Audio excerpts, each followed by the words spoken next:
Bueno, vamos a continuar, ¿no? Vamos a esperar un par de minutitos a que se nos unan algunos compañeros más y hasta mientras vamos a estar poniendo el material donde estábamos.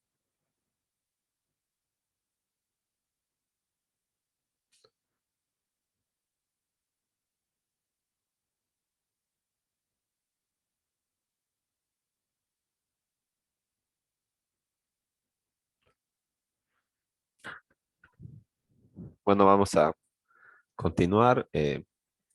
Como siempre, vamos a esperar un par de minutitos a que se conecten los demás compañeros, ¿no? Para no interrumpir la clase y no se olviden poner, como siempre, su nombre en el chat grupal, ¿no? A ver, estábamos por aquí, seguimos admitiendo.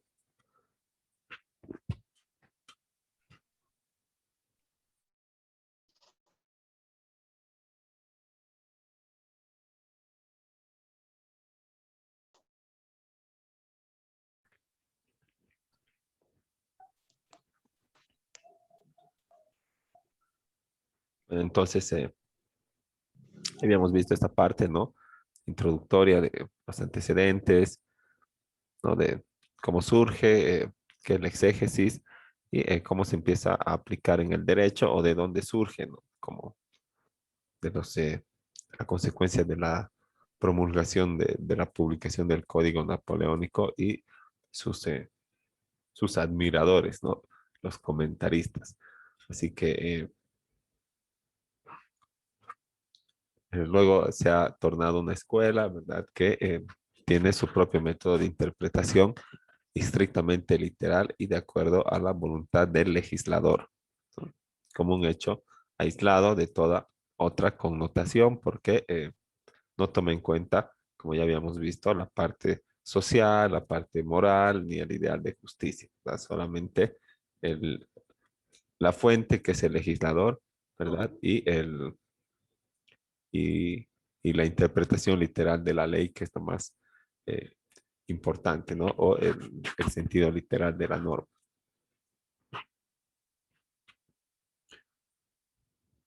Vamos a seguir admitiendo a los compañeros y habíamos acabado viendo cuál es la escuela que surge y que es totalmente contraria al exégesis, ¿no? Es la escuela histórica de los métodos dogmáticos, ¿no? La que señala que la fuente del derecho es más bien, no es el legislador, sino son los hechos sociales y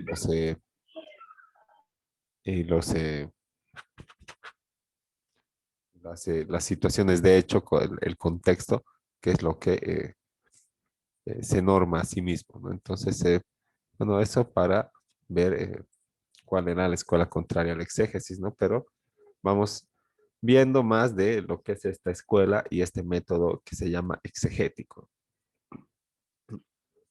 Eh, las características de la escuela del exégesis, bueno, las principales características son estas que están descritas acá y para empezar señala que el derecho positivo es todo y todo el derecho positivo está constituido por la ley, ¿no? Entonces reduce al derecho solamente a la norma, ¿verdad? Y eh,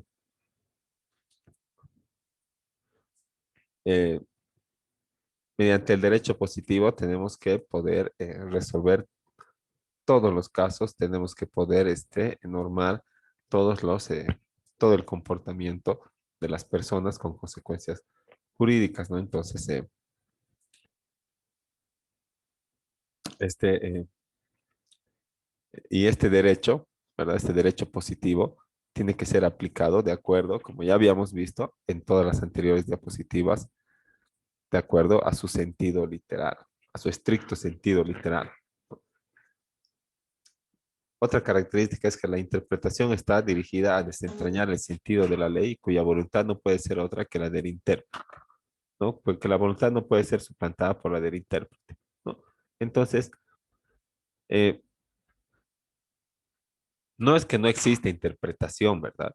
Sí existe interpretación, ¿qué va a pasar? Lo primero que voy a interpretar va a ser el sentido literal de la norma. Y si este sentido literal de la norma me da una solución concreta, pues esa solución concreta va a ser aplicada más allá de que sea justa o no sea justa, o viole un derecho o no, ¿verdad? O esté de acuerdo o en armonía con los valores sociales predominantes en ese momento y lugar determinado, ¿no?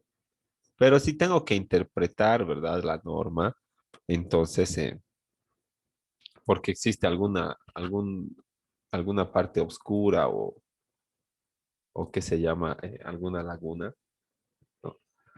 Si tengo que ir al campo interpretativo, no puedo valerme, digamos, de los principios, de los valores, de mi fuero interno, ¿verdad?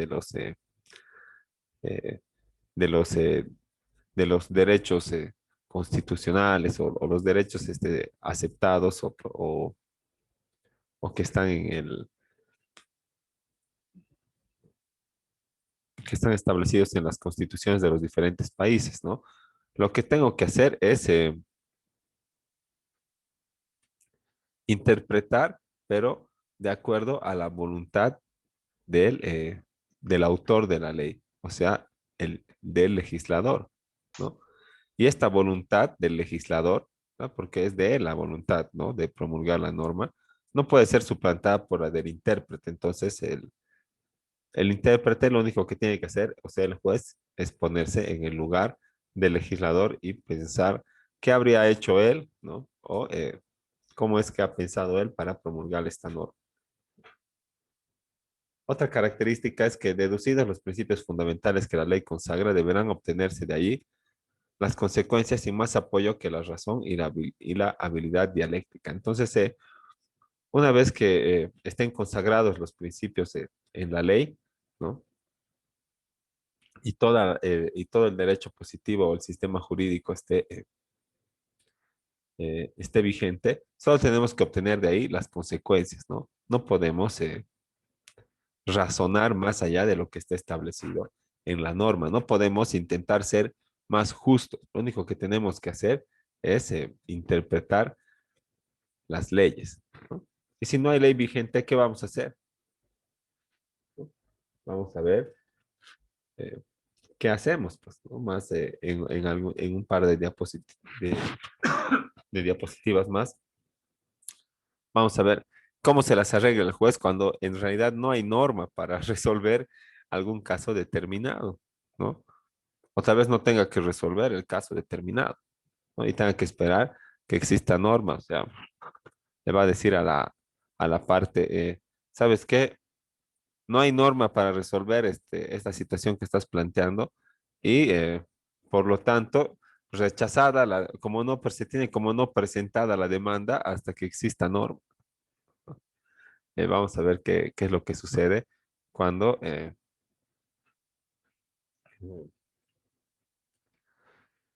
cuando hay que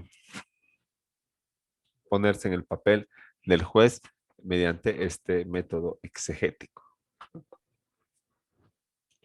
Ahora,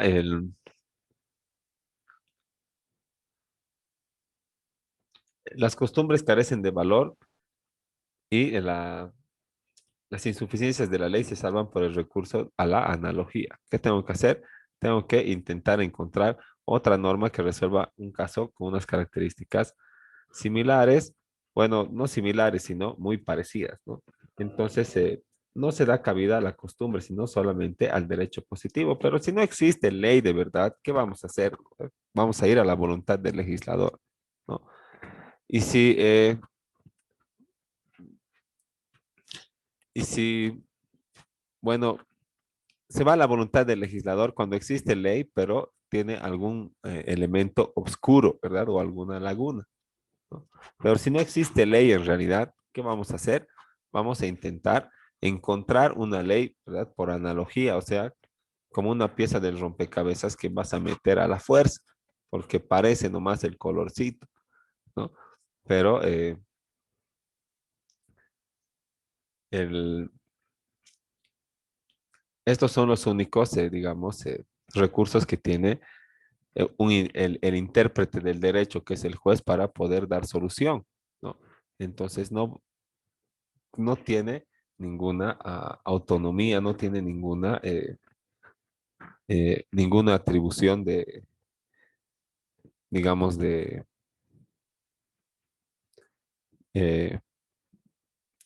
que no sea, no tiene ninguna atribución que no sea la de repetir como loro lo que dice la ley y nada más, ¿no? Ahora, el respeto al argumento de autoridad también es una característica, ¿no? Porque las leyes provienen de el órgano legislativo y del legislador, y esa es el legislador al que se venera, ¿verdad? Se le respeta, y por eso, como fuente del derecho, es de aquel legislador del que tenemos que intentar encontrar o dilucidar la voluntad, ¿verdad? O cuál ha sido su razonamiento cuando ha pretendido eh, publicar o promulgar una norma que al momento, digamos, nosotros la encontramos como oscura o como que tiene una laguna. Y esto nos lleva al carácter eminentemente estatal del derecho, ¿no? No hay ninguna otra fuente que no sea la del legislador. Y entonces esas características y la aplicación del método exegético en general ha dado lugar a algunas críticas que, entre las que están las principales acá, ¿no? Que se le acusa de inmovilizar el derecho y cerrar el paso a toda idea nueva.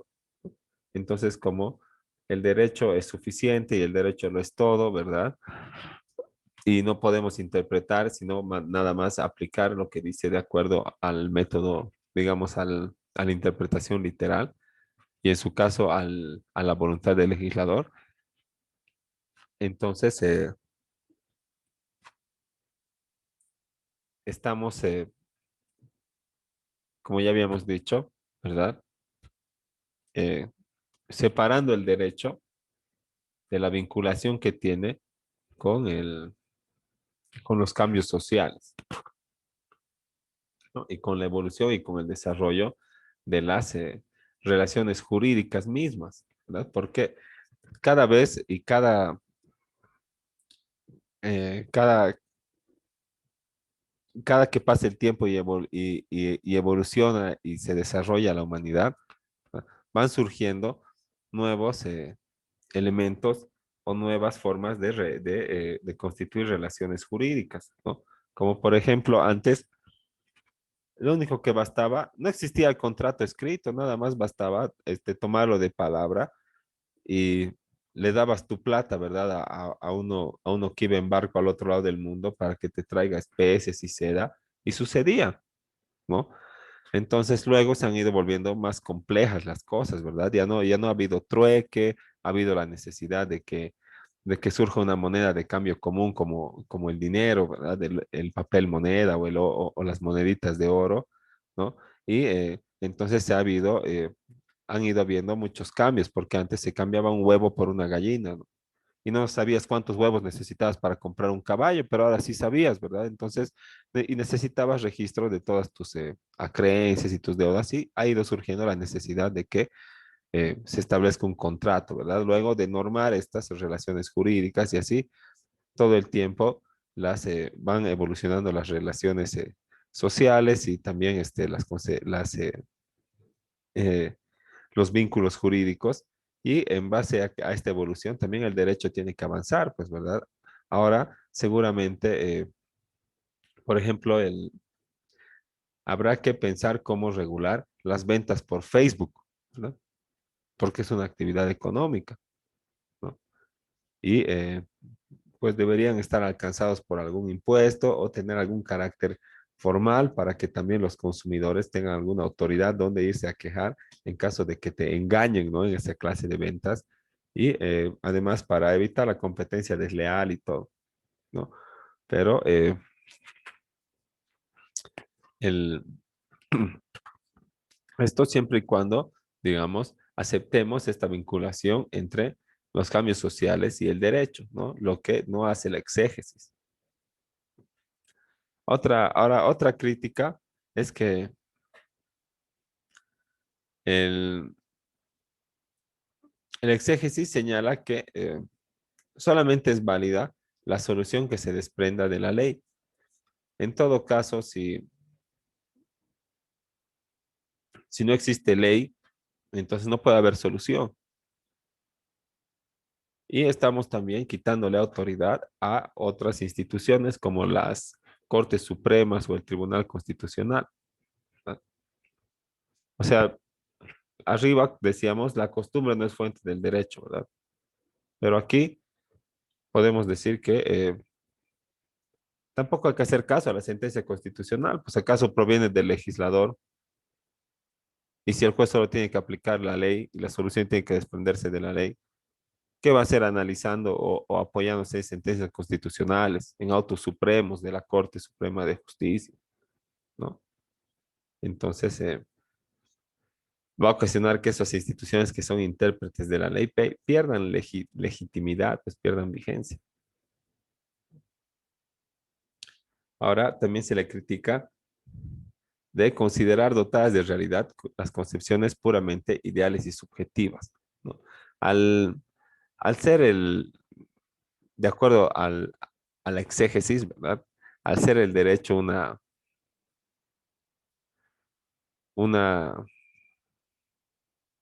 una producción del legislador, de la voluntad del legislador, ¿verdad?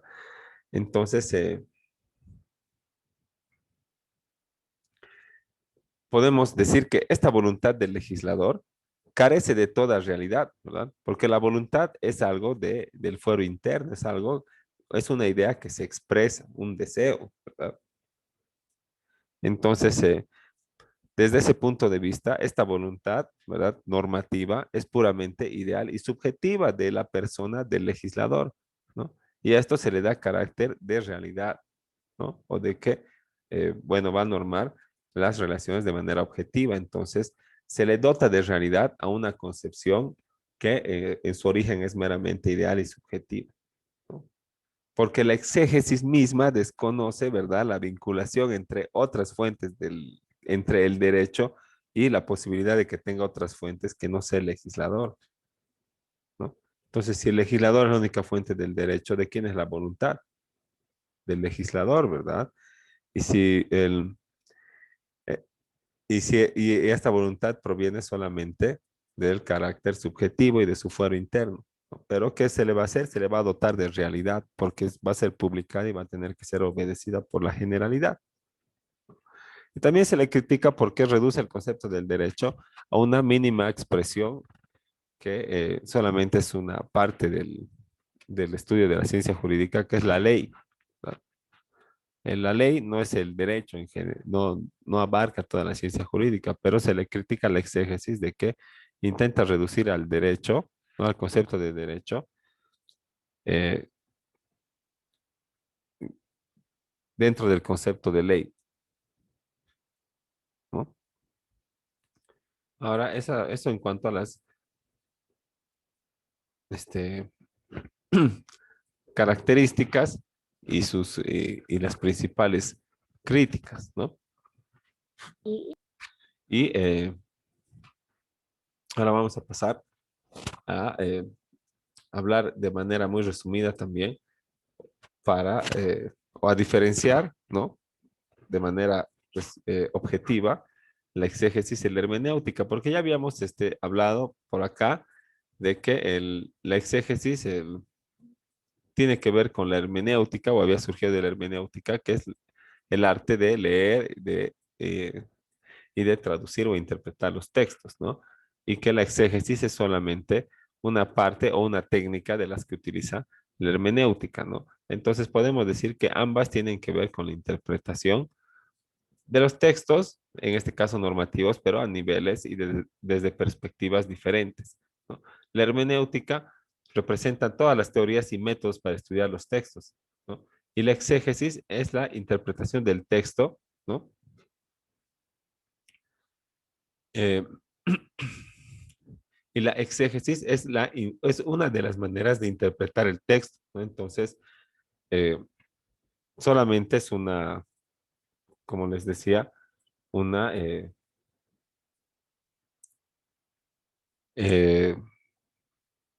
es una que está, es apenas un método posible de interpretación, o sea, uno de los métodos que aplica la exégesis, ¿no? Ahora, la exégesis también, a diferencia de la hermenéutica, intenta extraer la verdad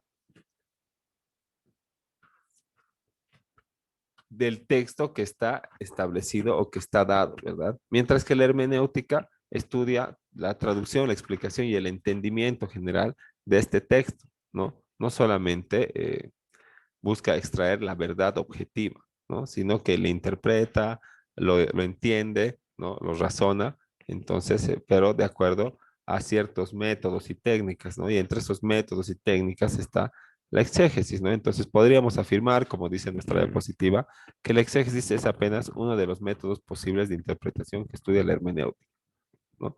Y que esta posible, bueno, posee por consiguiente un campo de interés mucho más amplio que la exégesis, ¿no? Y ya diferenciado de esto, ya no vamos a utilizar nunca más la exégesis y la hermenéutica como sinónimos, que a veces sí se utilizan, pero es conceptualmente diferente, ¿no? Ahora vamos a seguir viendo cómo se aplica en el derecho, ¿no? Existe, ¿no? La exégesis contractual, ¿verdad? También existe el papel del juez en la aplicación de los métodos exegéticos, ¿no? Y los remanentes de algunas normas que son interpretadas mediante el método exegético que las vamos a ir revisando, ¿no? Entonces vamos a ir viendo esto de la exégesis contractual, ¿no? Es fácil, digamos, deducir de que en la exégesis contractual, ¿no? Lo único que vamos a interpretar son, pues, las cláusulas que están descritas en el contrato, ¿no? El contrato está estructurado por partes, ¿verdad? Si alguien alguna vez ha tenido la oportunidad de ver un contrato o de firmar un contrato de trabajo, ¿verdad? Dice, primero tiene un título, ¿no? Y después dice, por ejemplo, dice contrato de trabajo o dice contrato privado de compraventa o dice señor notario de fe pública, ¿no? Entonces, este contrato, ¿no? Tiene su estructura en cláusulas, ¿verdad? Dice primera de las partes, son partes de este contrato, los señores tanto, y el otro señor, ¿no? Después dice los antecedentes, o sea, cuenta que para más o menos como si es propietario de un bien o si es dueño de la empresa, o si es el jefe, si es el administrador o algo así, ¿no? Depende de que sea tu contrato. Y luego dice para qué es, ¿verdad? Del objeto. Y después dice el precio, en caso de que exista precio, la forma de pago. Y después dice la aceptación, la fecha y tu firma, ¿no? Entonces, esas cláusulas, de acuerdo al método exegético, ¿no? Aplicando la exégesis contractual, lo que vamos a hacer es, no vamos a intentar ir pues a la voluntad de los que han firmado, ¿verdad? Lo único que vamos a hacer es interpretar las cláusulas al pie de la letra, ¿no? Para poder deducir, por ejemplo, los derechos y las obligaciones a los que se han comprometido recíprocamente las partes, ¿no? Entonces, en esta exégesis contractual, eh, la intención de los contratantes que no esté aquí en las cláusulas del contrato, por ejemplo, como les estaba mostrando, este contrato es un contrato de compraventa, ¿no? Transferencia de oficina, dice bajo el régimen de propiedad horizontal, ¿no? Lo que no esté establecido expresamente en el contrato, ¿no? No tiene importancia, ¿no? No se puede interpretar la voluntad que no esté escrita. Si bien es cierto que, como dice acá la diapositiva, la voluntad es, eh, es un deseo que está destinado a producir efectos jurídicos, o la voluntad está destinada a producir efectos jurídicos, ¿verdad? Esta voluntad para producir estos efectos jurídicos mediante un contrato, mediante un acuerdo que va a tener un registro físico, que es ese papelito que ustedes van a estar agarrando, ¿verdad? Para que la voluntad tenga efectos, ¿no? tiene que estar exteriorizada ahí en el contrato.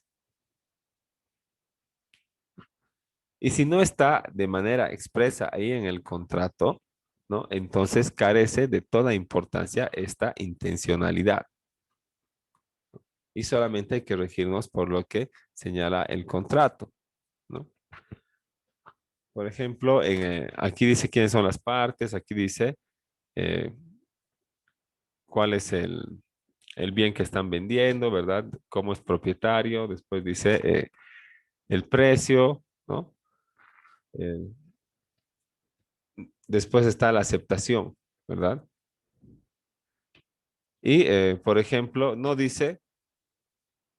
eh, no dice si has recibido la plata ahorita, si has recibido ayer, si va a recibir en cuotas, si va a estar establecido si se va a pagar una sola cuota al momento de firmar el contrato, ¿no? O se va a realizar un depósito bancario a una cuenta X a nombre del vendedor, ¿no? Entonces, ¿qué vamos a interpretar? ¿No? Que no se ha pagado.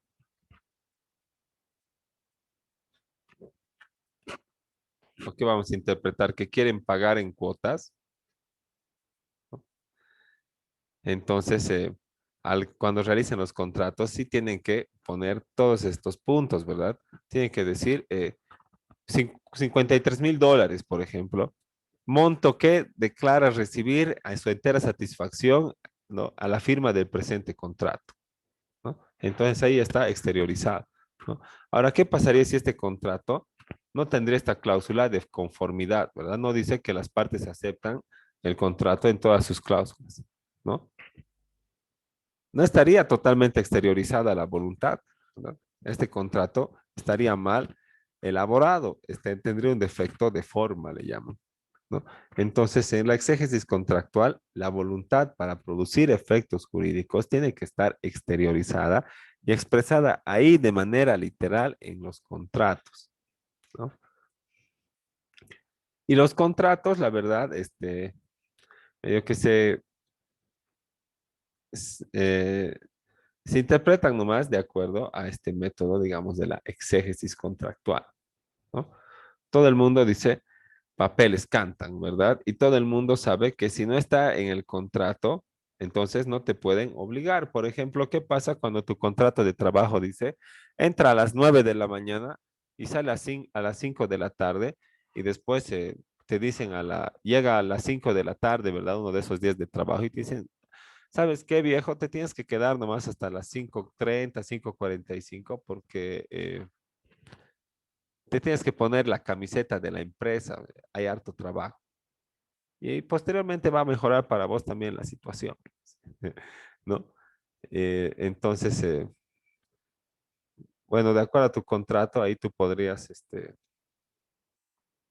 irte a las 9 y llegar a las 9 en punto, e irte a las 5 en punto, ¿verdad? Y si existe algún problema, ¿qué vas a hacer? Vas a ir al Ministerio de Trabajo, ahí a la Arce, con contrato en mano, ¿no? Y vas a decir, mi jefe es un abusador porque aparte que nos hace quedar todos los días, que el contrato dice de 9 a 5 nos hace quedar todos los días hasta las 9:45 y no nos paga ni papa de horas extras, ¿no?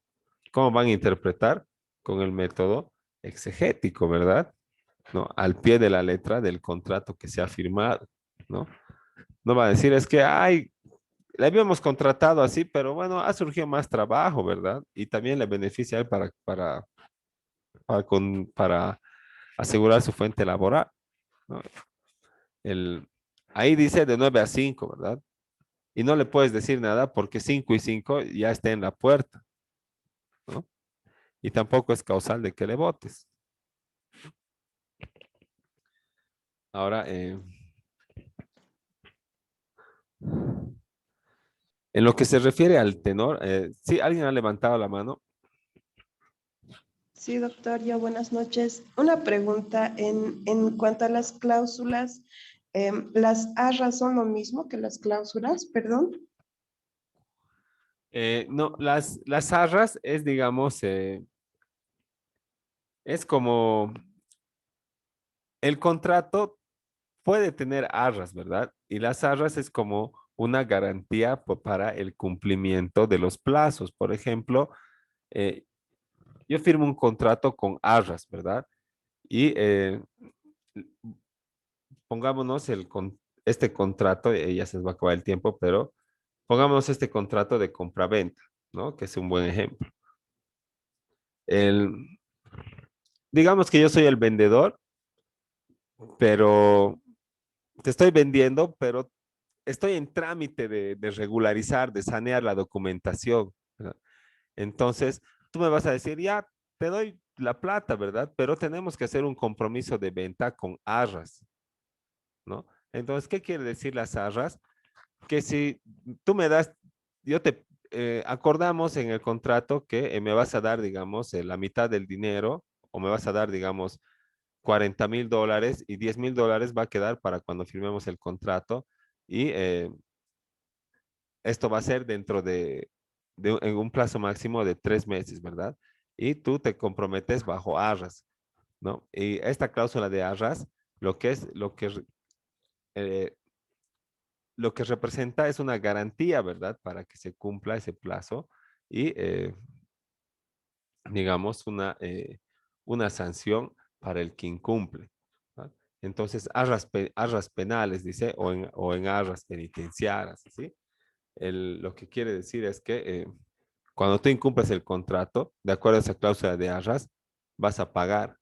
¿Qué vas a pagar? No sé, pues lo que acuerden, ¿no? Digamos, $5 al día, $10 al día, o de plano se va a rescindir la compra, o sea, ya no se va a proseguir con la venta o la transferencia del inmueble y vas a tener que devolver lo que te han dado más un monto, ¿verdad? Por el incumplimiento de los plazos a los que te habías comprometido, ¿no? Para eso es las arras. Entonces es una cláusula, digamos, de garantía dentro de los contratos, ¿no? No es un contrato en sí mismo, es una clausulita nomás, ¿no? Muchas gracias, doctor. Ya, de nada, entonces,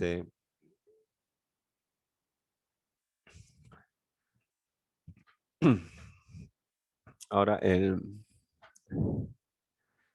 con esto vamos a terminar porque ya se nos acaba el tiempo también. En lo que se refiere al tenor literal del contrato que presentan lagunas, dice, el,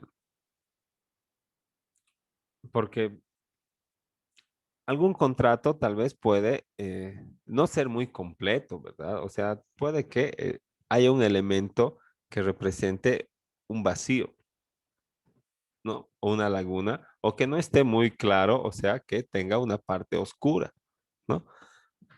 Entonces, dice que cuando se presente las lagunas, ¿verdad? O contenga una parte oscura del contrato, eh,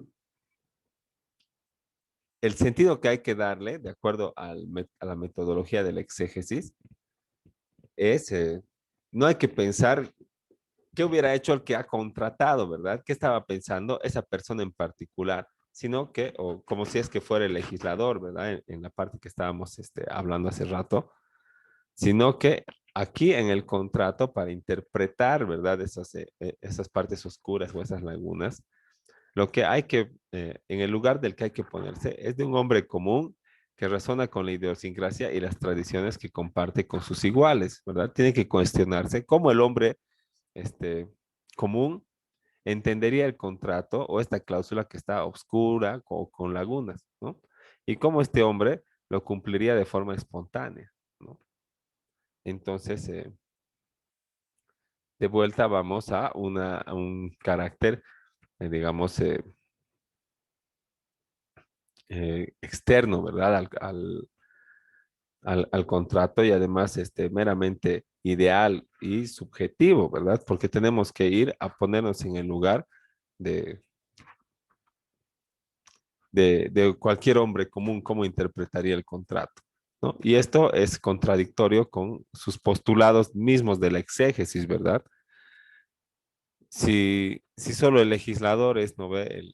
La fuente del derecho y todo, Entonces, ¿para qué nos vamos a poner en el lugar del hombre común si la costumbre no tiene nada que ver en la exégesis, ¿verdad? Pero ni modo, en la exégesis contractual tendremos que, como dice acá, ¿verdad?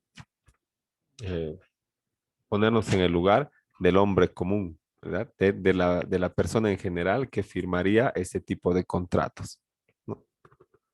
Y bueno, no sé si tienen alguna otra duda, vamos a quedar ahí y mañana vamos a acabar de ver esto y vamos a plantear también, vamos a subir alguna tarea para poder realizarla.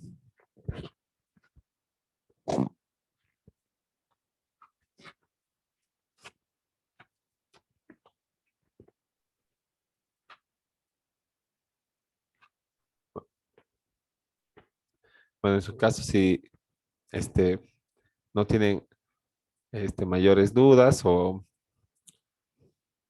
ha quedado claro nomás, vamos a quedar ahí.